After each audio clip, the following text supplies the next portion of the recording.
I am tasked now to present Domain 5 building connections. And I will try this in a different way because I would like to give an idea on how to connect the dots. No?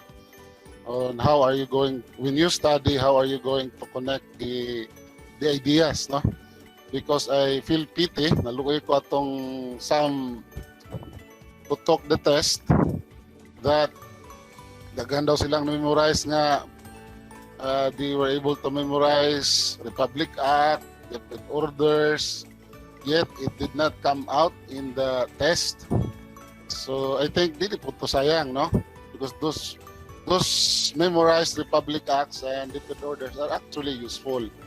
But I would like you to have a sample of how meaningful it is to understand the connection, no? Okay, ma'am. So this is the our legal basis. You have the Philippine Constitution. If you remember your Pulsai 1, we have the so-called Philippine Constitution as a subject.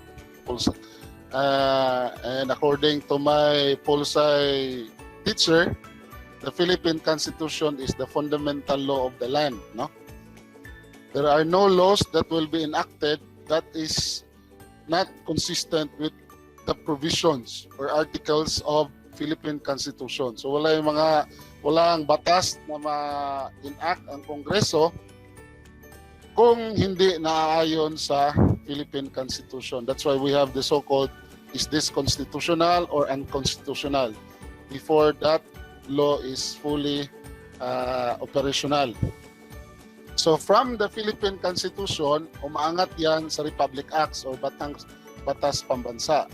So mayroong mga Republic Acts, may mga batas pambansa na hango sa Philippine Constitution. And to that effect, galing sa Philippine Constitution and Republic Acts, pumunta yan sa ating DepEd vision, mission, and core values. In other words, the DepEd vision, mission, and core values of the Department of Education is taken, no? Hugot galing sa Philippine Constitution at sa mga batas ng ating bansang Pilipinas.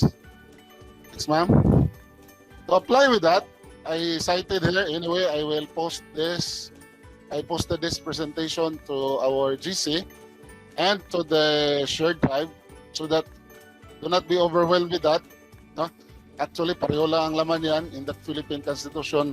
I just cited that to guide you on how to study the Philippine Constitution. Kasi kung titingnan yung Philippine Constitution, ang haba-haba, pero hindi kailangan lahat. No? I-cite ko lang.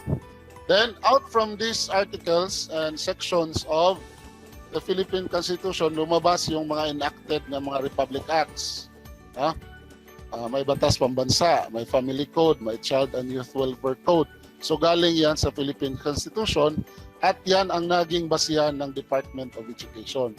So in other words, all the programs and activities of the Department of Education have legal basis. Kaya kung napansin niyo, because sometimes when we read memorandum or DepEd order, we'll go directly sa anong activity, who are the participants, and magkano ang registration. Yun ang talagang pinupuntahan natin. We forgot already to read the first part.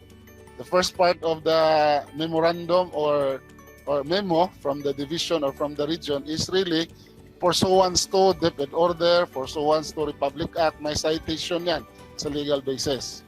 Okay. So in other words, if you memorized your DepEd order, your Republic Acts, hindi sayang lang. Hindi sayang.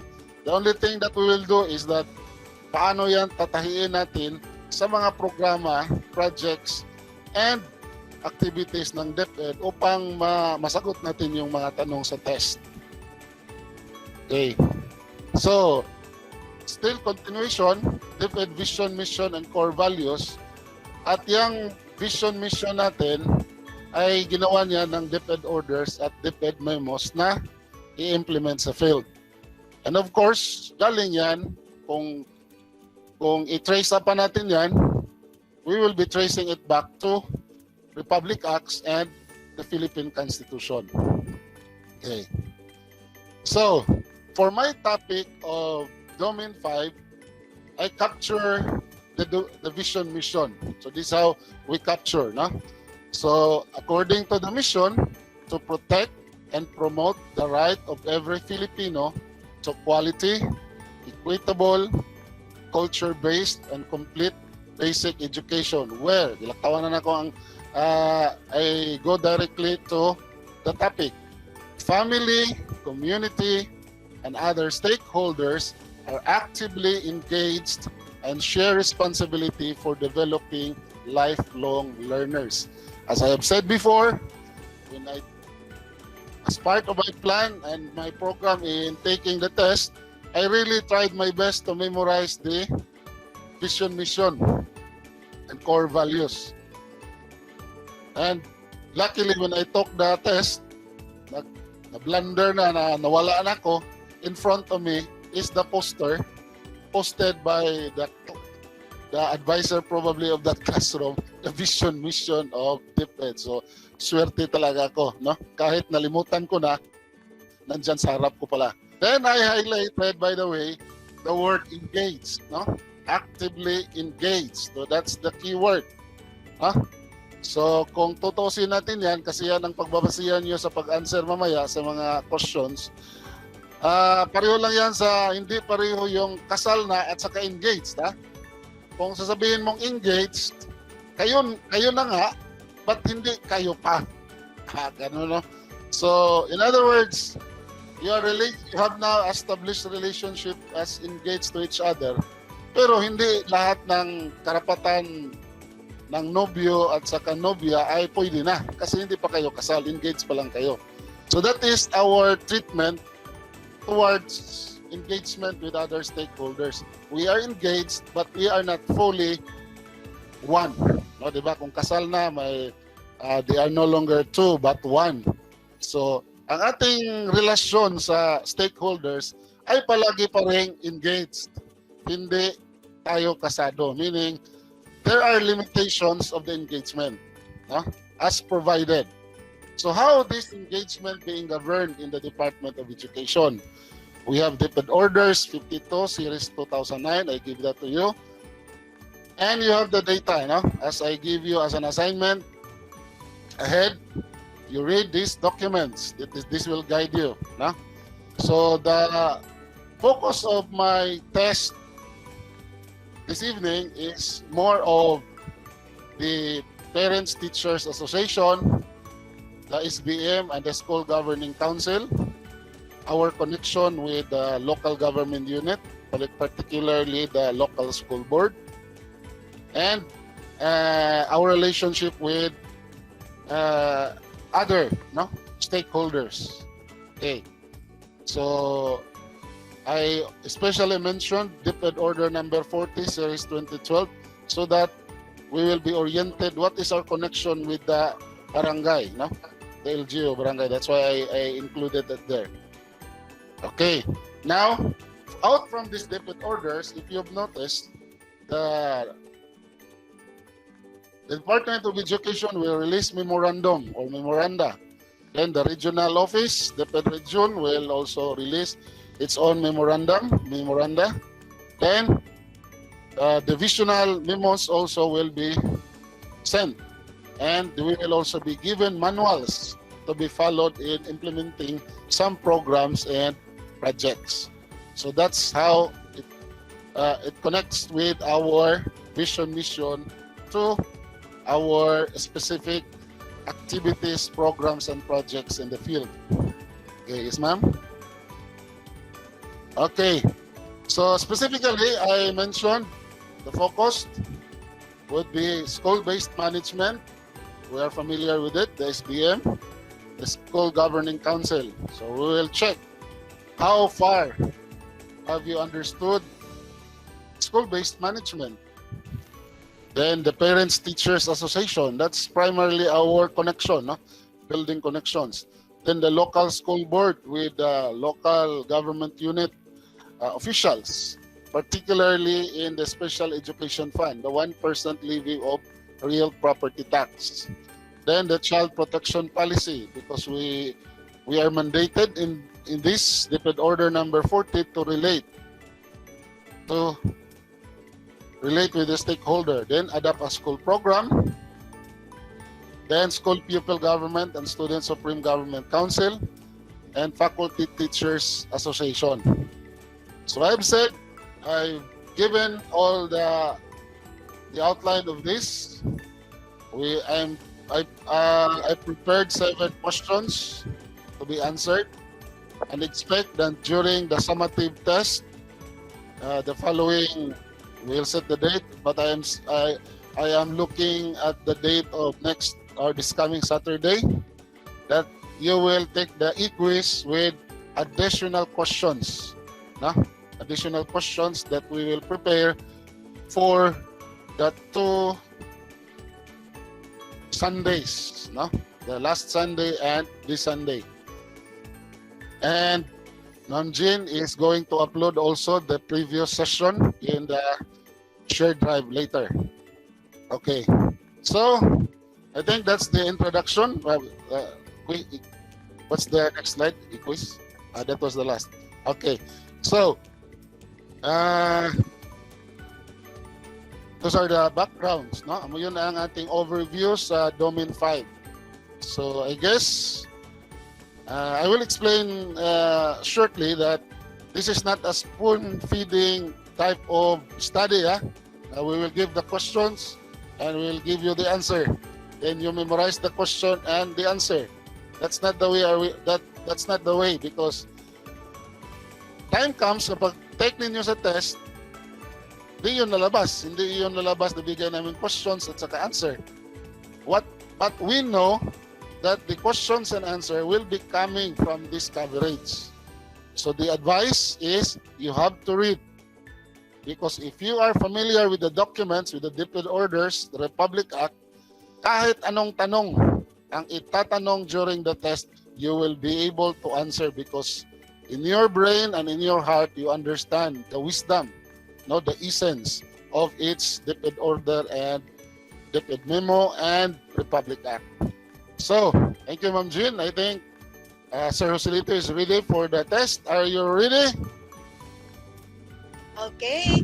Thank you so much, Sir Nanding, for that background and the guides for guiding us learning the Domain 5 and more. That was very well explained, sir. That we're gonna learn the connectionism of programs, from the Constitution down to DepEd and towards the school level. Okay, that was very well explained, sir. Thank you so much for that. And at this point of time, we will move to the conduct of the e-quiz.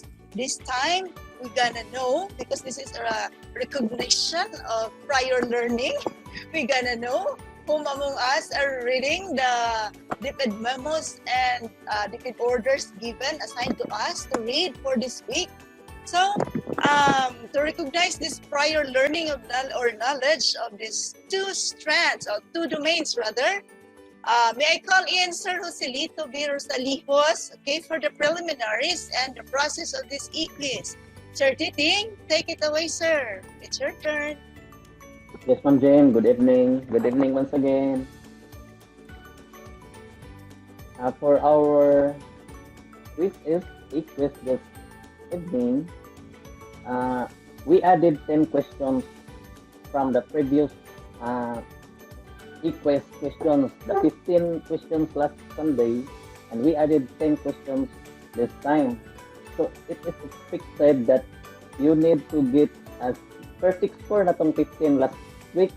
Kay assignment quiz naman to nato na perfect na, then 70% of the 10 questions added today. So you need to have a score of what is 7 plus 15, 22. So na siya.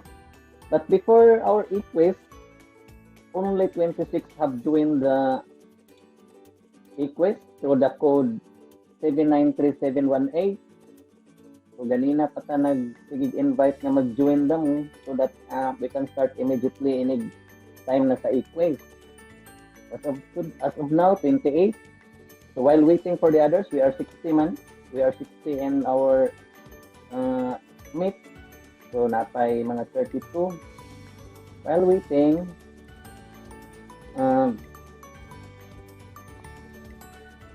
regarding sa e-quiz, pahirap ng pahirap ang settings natin.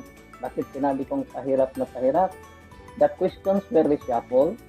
The options were reshuffled. Dili na ninyo memorize kay mag-reshuffle na siya every time we run the test. And then i-add on ang new questions na i-tackle pa sa atong mga speakers. I-add on sa previous items na atong di try na og take last other week. Wala pa gyud naka-join ang uban. Mao lagi na dugay man gyud mag-join, wa pa nag-start ka ganina ay posted sa join code. But still, we have 30 participants, 29 ra na naaman ko diyan, nag-appeal man ko. We are given only 30 minutes.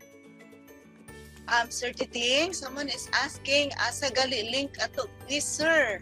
Okay, I posted here in our chat box. Okay, so if wala pa maka-join, please open our chat box. Okay, Sir Titing is posting here the link and the code. Thank you.